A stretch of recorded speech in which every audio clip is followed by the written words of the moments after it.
já começa falando, né, sobre os impactos das mudanças climáticas no planeta. Eu queria que você falasse um pouquinho sobre isso, quais são os impactos, inclusive, para a gente, para os Sim, animais, para o planeta como um todo. ok. Bom, o melhor conhecimento científico que temos até o momento, né, é,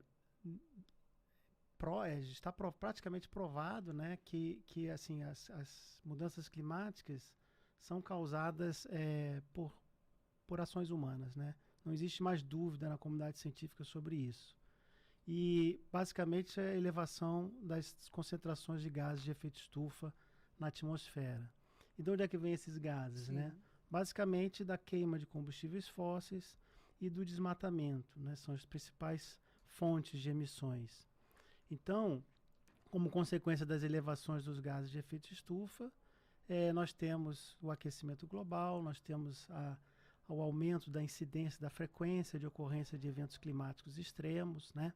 E também aumento do nível do mar, dentre outros fenômenos que estão ocorrendo, né, atualmente e que preocupa muito a comunidade científica, porque os impactos dessas mudanças são vários, são diversos, né?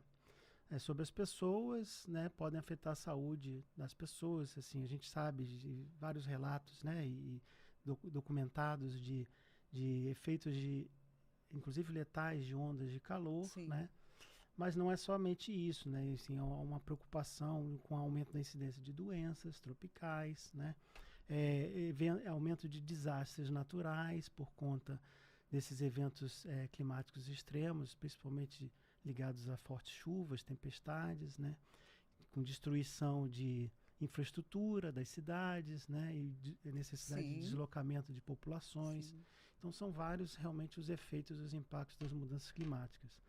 E para o produtor rural, né, assim, a elevação da temperatura pode causar o estresse térmico, né, não só nas plantas, mas também nos animais.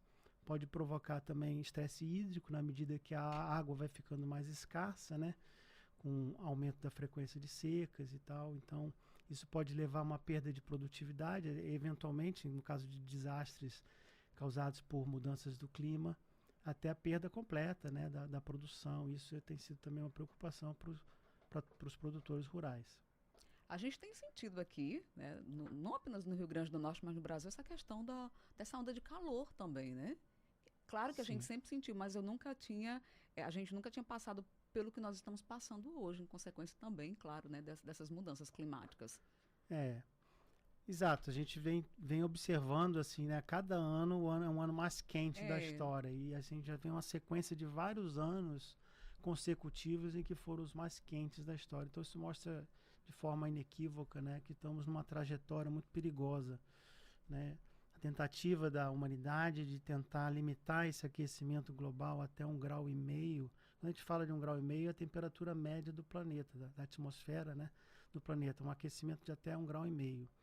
Veja você, olha aí. a humanidade, ela floresceu, tudo que a gente aprende na história, das civilizações e tal, floresceu nos últimos 10 mil anos, digamos assim, e coincide com a estabilização das condições climáticas do planeta, né? Que na época do Holoceno, que a gente fala, foram condições muito estáveis, variando meio grau para cima, meio grau para baixo. E a gente já está caminhando a passos largos para um aquecimento de 1,5 graus. Isso é muito preocupante, né? E precisamos agir e agir rápido. Sim, sim. No caso, quais são as principais causas, então, dessas mudanças climáticas? As causas, como eu falei, isso é emissão de gases de efeito estufa, né? E também a perda da própria a capacidade da natureza de absorver esses gases de efeito estufa por conta do excessivo desmatamento, destruição de Sim. florestas, né? Então, isso Então, daí daria para reverter a questão do desmatamento, no então, é a caso. primeira. Então, se a gente começar agora, né, falar de ações para mitigar, né, Sim, existem duas estratégias importantes: ações de mitigação, que significa o quê? Redução das causas, né? No certo. caso, emissões. E as estratégias de adaptação, que significa o quê? De reduzir a nossa vulnerabilidade aos impactos das mudanças climáticas. Certo. Então, quando a gente fala de estratégia de mitigação, é redução de gases de efeito estufa. Então, a gente precisa, de forma urgente, mudar a nossa matriz energética, né? e depender cada vez menos dos combustíveis fósseis, Sim. que foram muito úteis, muito importantes, né, ao longo da nossa história, mas que a gente não sabia, não conhecia os efeitos colaterais do uso desses combustíveis, que é a poluição da atmosfera e o consequente aquecimento global. Então a gente precisa fazer isso rápido, né? Só que essa mudança na matriz energética, ela não é tão rápida quanto a gente gostaria. Sim. Outra coisa importante é combater o desmatamento. No caso do Brasil em particular, isso é até mais importante do que a mudança da matriz energética, porque a maior parte das nossas emissões de gases de efeito estufa se dá por conta do desmatamento, né? Mudanças do padrão de uso e ocupação do solo. Então, essa é a boa notícia. Combater o desmatamento é muito mais fácil do que você mudar toda uma matriz energética de um país. Imagina. Né? Então, a gente precisa fazer cumprir a legislação, porque muito desse desmatamento é ilegal, né? Então, uma boa fiscalização, né, para inibir e coibir a prática de desmatamento ilegal. Práticas de queimadas, né, emitem muitos gases de efeito estufa para a atmosfera. E não basta só proibir ou reduzir o desmatamento, né, proibir o desmatamento ilegal e reduzir o desmatamento como um todo, mas também a gente precisa recompor as nossas florestas. Nós precisamos reflorestar, né, restaurar as funções ecológicas de uma floresta, que vão até muito além do simples sequestro de carbono da atmosfera, né? As florestas, elas prestam um monte de serviços para nós humanos, que às vezes a gente não dá o devido valor, porque elas não são monetizadas num valor de mercado, né? São chamados serviços ecossistêmicos. Então, do ponto de vista de mitigação, o que é mais urgente fazer é isso. E aí, a adaptação são várias ações também necessárias, né? Nós precisamos pensar no planejamento urbano em construir infraestruturas mais resilientes aos extremos climáticos, né, de secas e de chuvas extremas. Então, toda a parte de drenagem urbana, a gente sofre muito com isso aqui em Natal, né? A parte de segurança hídrica, né, de armazenamento de água. E a gente tem já, na verdade, um histórico na região semiárida, né, do nosso país, um histórico de políticas públicas, de estratégias, na verdade, de adaptação de convivência com a seca, que foi, né, toda essa infraestrutura hídrica que foi construída para armazenamento de água. Mas a gente está trabalhando, até então, com um cenário climático que a gente conhece, né, e conhecia. Só que como o clima está mudando, a gente não sabe se essa infraestrutura que a gente tem, ela vai ser suficiente para reduzir a nossa vulnerabilidade aos impactos futuros. Então, precisamos, o gestor público, né, as pessoas que estão trabalhando com planejamento urbano, tem muita responsabilidade nisso. E eu acho que a gente precisa fazer um amplo debate na nossa sociedade, que cidade nós queremos, né? Que cidade nós precisamos para poder fazer frente a essas mudanças do clima. Eu te perguntar, a gente consegue fazer alguma coisa? Eu, Sandra, consigo? Sim. Como cidadã deste mundo, deste planeta? É uma pergunta que todo mundo faz, né, Sandra? Porque às vezes os problemas têm uma dimensão tão grande, né, e parecem tão que vão muito além da nossa capacidade de resolvê-los. De fato, existem responsabilidades para todos, né? O poder público tem uma responsabilidade, as empresas têm uma responsabilidade muito grande também, mas também o cidadão comum, né, como nós, né, também tem a sua parcela de responsabilidade. O que é que nós, como cidadãos, podemos fazer para ajudar nessa tarefa árdua, né, difícil, mas urgente, necessária, que é esse enfrentamento das mudanças climáticas? Bom, primeiramente a gente precisa repensar o nosso estilo de vida, o nosso padrão de consumo, né? Porque a gente precisa... Por que a gente usa tanta energia, né?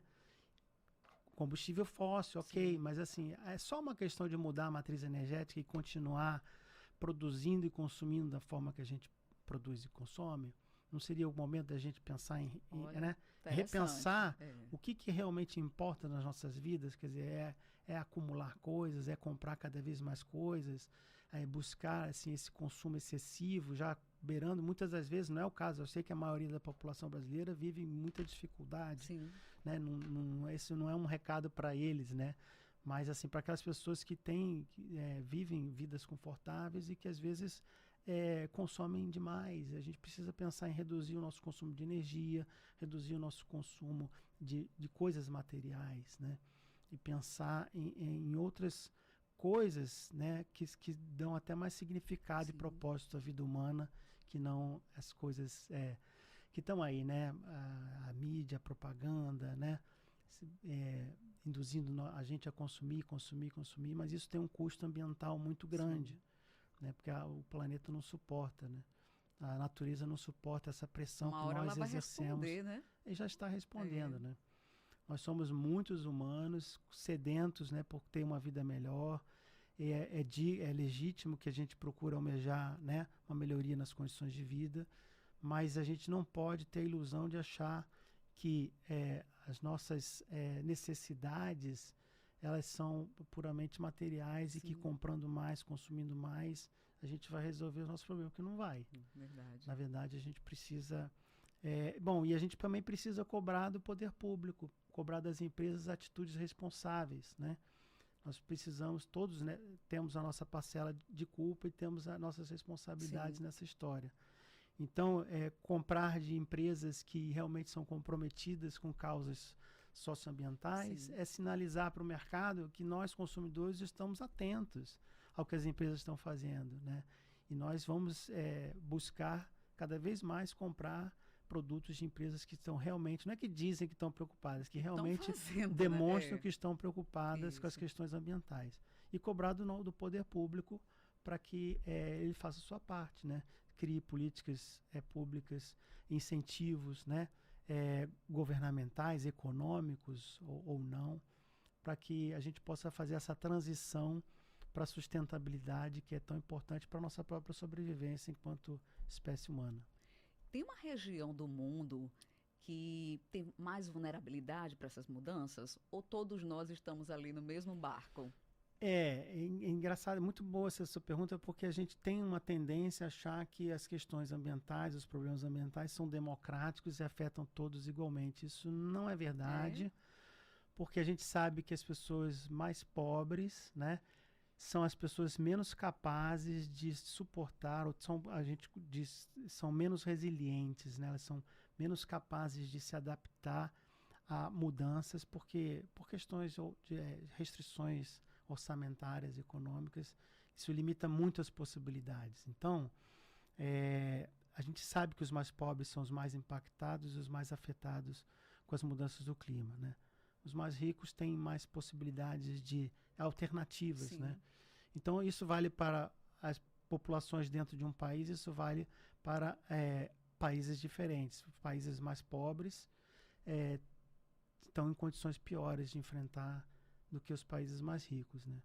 E as camadas da nossa sociedade que têm melhores condições de vida estão em condições melhores de enfrentar esses impactos das mudanças climáticas do que as camadas mais pobres.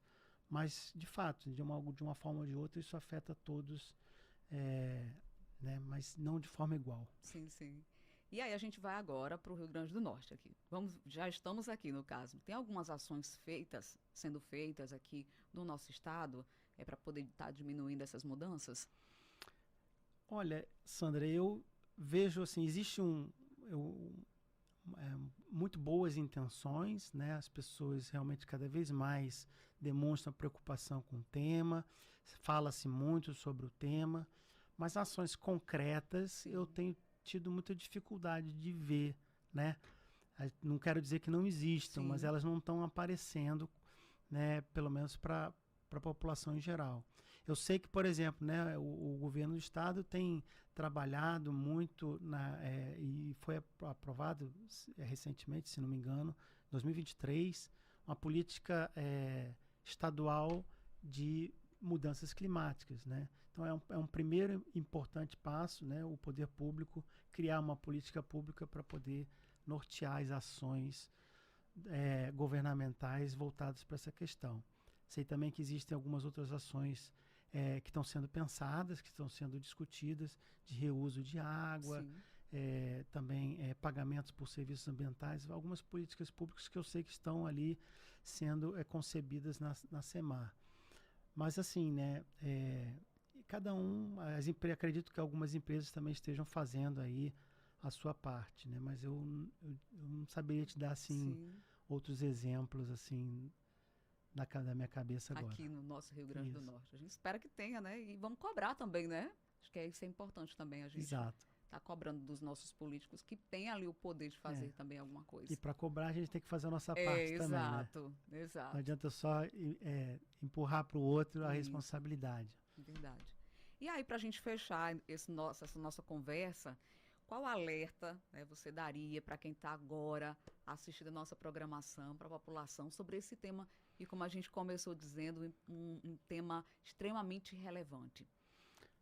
Bom, eu queria primeiro reforçar de que se trata de um problema urgente, né? Quando a gente fala de emergência climática hoje em dia, é para justamente dar essa noção para as pessoas de quão urgente é tratado o tema. Porque se a gente esperar muito para deixar para amanhã, como a gente tem uma tendência a procrastinar as coisas, que né? é isso. Todos nós, assim, deixamos, às vezes as coisas difíceis a gente vai deixando para amanhã, Sim. na esperança de que amanhã a gente pode resolver. Mas nesse caso, assim, toda demora em agir, né, traz consequências muito ruins para o futuro, né? E nós não temos o direito de inviabilizar às futuras gerações, né, as oportunidades, pelo menos iguais às que nós tivemos. Se a gente não puder deixar um mundo melhor para eles, né, para as próximas gerações, nossos filhos, nossos netos, que pelo menos a gente deixe igual, mas não pior. E o que a gente está deixando para eles é um mundo pior do que a gente tem hoje. Então isso no fundo, uma questão moral, né? Isso não é justo. Nós não podemos fazer isso com as pessoas que vão receber de herança esse planeta, né? Depois que você se formos. Mas esses efeitos das mudanças climáticas vão ser sentidos muito mais rápido do que a gente imagina. Na verdade, os cientistas têm mostrado que fenômenos que estavam esperando acontecer daqui a 20 anos estão acontecendo agora. Nossa. Então, claro, a ciência ela trabalha com incertezas, né? Mas é o papel da ciência justamente reduzir essas incertezas para que a gente tome decisões mais embasadas, né? Num conhecimento empírico que a ciência fornece. Então, a gente precisa ter muito cuidado, porque a gente está, na verdade, como se fosse um motorista dirigindo numa estrada que a gente não conhece, uma estrada toda sinuosa, cheia de perigos, e a gente pisando fundo no acelerador. Então, um motorista prudente, motorista que preza, né, pela saúde da sua família, sua própria saúde, o bem-estar das pessoas que ama, ele precisa fazer o quê? Tirar o pé do acelerador, redobrar a atenção, dirigir com cuidado, para que, né, a gente possa fazer a nossa trajetória sem grandes sustos e deixar o mundo melhor para os nossos filhos, netos, né? Exato. Por aí vai. E para nós mesmos, né? Sim, sim. Muito obrigada. Foi realmente um papo muito enriquecedor. Volte outras vezes, por favor. Obrigado aí pelo convite. Agradeço e um abraço a todos os ouvintes aí da 91.9. Gente, acabamos de conversar com José Luiz Ataíde, ele que é professor e pesquisador do Departamento de Ecologia. Lembrando que essa entrevista está disponível a partir de agora no nosso canal do YouTube, Rural de Natal. Não deixe de conferir, compartilhe, claro, e pratique as dicas de hoje, tá? Não esquece.